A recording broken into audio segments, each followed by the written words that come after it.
Assalamualaikum warahmatullahi wabarakatuh. Dengan segala hormat dan puji syukur kehadirat Allah Subhanahu wa taala yang telah memberikan kita rahmat dan kesempatan untuk berkumpul di forum yang berharga ini. Perkenalkan, saya Arsyad Robibowo dengan NIM 23000241117 dari program studi ilmu hukum mata kuliah filsafat hukum. Pada kesempatan yang sangat penting ini, saya merasa terpanggil untuk menjelaskan sebuah materi tentang bagaimana konsep hukum yang ideal. Mungkin langsung saja ke intinya. Hukum lebih dari sekedar aturan tertulis.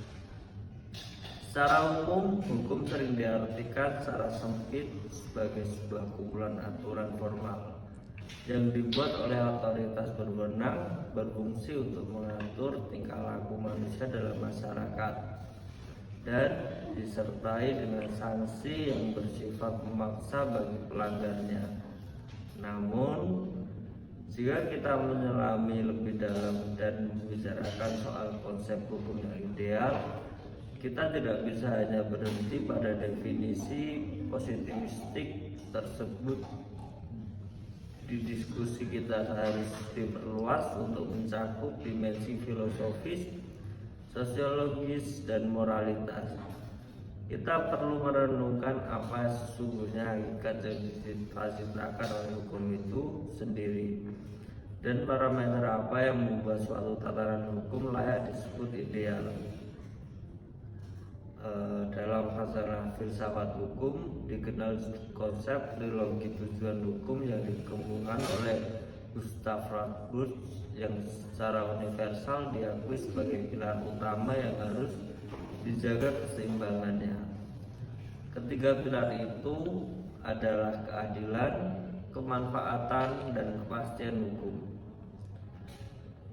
Yang pertama ada keadilan. Ini adalah tujuan tertinggi yang berarti setiap orang berhak mendapatkan bagiannya secara seimbang tanpa diskriminasi. Keadilan menuntut agar hukum hadir sebagai penyeimbang hak dan kewajiban serta memastikan perlakuan yang sama di depan hukum. Selanjutnya ada kemanfaatan. Hukum yang ideal haruslah membawa kebaikan, kemaslahatan, dan manfaat yang sebesar-besarnya bagi mayoritas warga masyarakat. Hukum tidak boleh menjadi beban atau menghambat, melainkan harus berfungsi sebagai instrumen rekayasa sosial yang mendorong kemajuan dan kesejahteraan publik. Selanjutnya ada kepastian hukum. Pilar ini menjamin bahwa aturan yang ada harus jelas, tegas, tidak tumpang tindih, dan bisa ditegakkan secara konsisten. Kepastian hukum memberikan rasa aman bagi masyarakat karena mereka tahu persis apa yang boleh dan tidak boleh dilakukan, secara konsekuensi apa yang akan mereka terima. Tiga tujuan ini seringkali berada dalam posisi yang saling tarik-menarik. Jika hukum terlalu kaku mengejar kepastian tanpa empati terhadap keadilan, ia akan menjadi tiran yang buta. Sebaliknya, ia juga terlalu mengedepankan keadilan tanpa berpegang pada aturan yang jelas. Yang muncul adalah kekacauan, kesewenang-wenangan interpretasi. Oleh karena itu, hukum yang ideal adalah hukum yang mampu menemukan titik equilibrium harmonis antara ketiga nilai fundamental ini. Selanjutnya ada karakter si hukum yang ideal.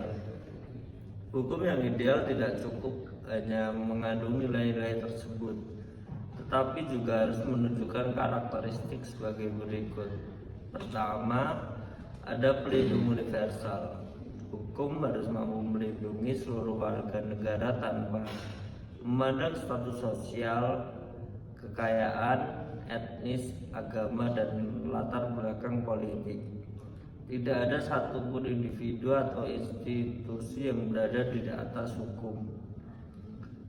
Selanjutnya ada dinamis dan adaptif. Dunia terus bergerak cepat, teknologi, struktur sosial, dan tantangan global selalu berubah. Hukum tidak boleh statis, ia harus mampu menyesuaikan diri dengan perkembangan zaman. Misalnya, dalam menghadapi isu-isu baru seperti kejahatan cyber, kejahatan buatan atau AI, atau perubahan iklim dengan melakukan pembaruan regulasi yang relevan. Selanjutnya ada ditegakkan dengan integritas.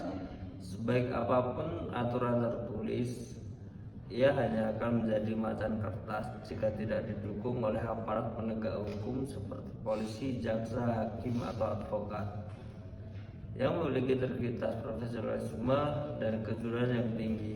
Konsistensi dalam penegakan hukum adalah kunci terwujudnya keadilan substantif. Selanjutnya ada tantangan mewujudkan idealitas hukum di Indonesia. Kita harus mengakui perjalanan menuju konsep hukum yang ideal di Indonesia masih menghadapi banyak tantangan.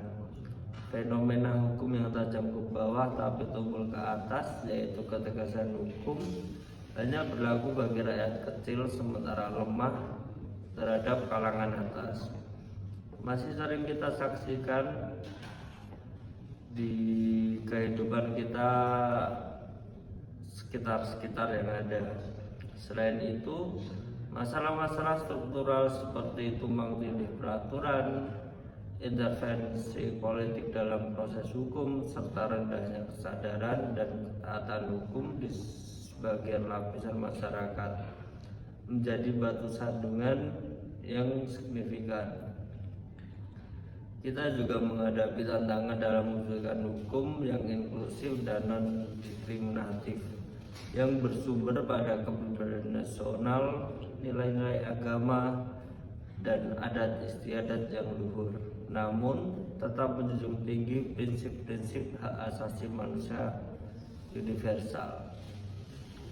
Adapun langkah-langkah konkret yang untuk menuju hukum yang ideal. Untuk menggeser kondisi hukum dari realitas menuju idealitas, diperlukan reformasi sistematik di berbagai pilar. Yang pertama ada reformasi legislasi. Pembentukan undang-undang harus didasarkan pada asas-asas pembentukan yang baik, bersifat harmonis, tidak diskriminatif, dan mudah dipahami oleh publik. Diperlukan juga penyederhanaan birokrasi hukum. Selanjutnya ada reformasi institusi penegak hukum. Peningkatan integritas, akuntabilitas, dan transparansi di tubuh yudikatif dan eksekutif, yaitu dalam hakim, jaksa, polisi, dan lembaga peradilan lainnya adalah mutlak. Implementasi teknologi seperti sistem e-court dan e-litigation harus terus didorong untuk menciptakan proses peradilan yang efisien, transparan, dan minim potensi korupsi. Selanjutnya partisipasi dan kesadaran masyarakat. Hukum yang ideal harus melibatkan masyarakat dalam prosesnya. Selain itu, literasi hukum masyarakat harus terus ditingkatkan sehingga masyarakat tidak hanya takut pada sanksi, tetapi sadar dan taat karena memahami pentingnya hukum bagi ketertiban dan kemajuan bersama.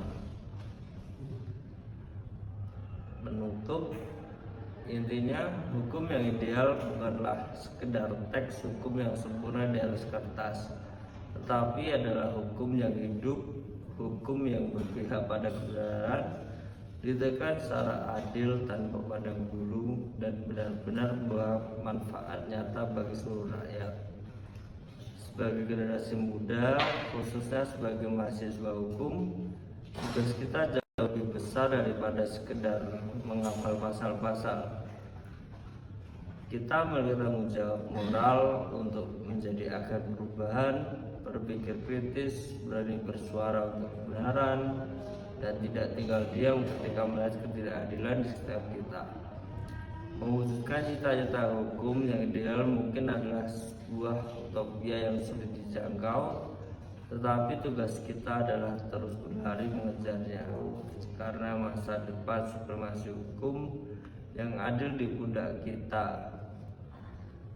Mungkin sekian, terima kasih atas perhatiannya. Saya akhiri, wassalamualaikum warahmatullahi wabarakatuh.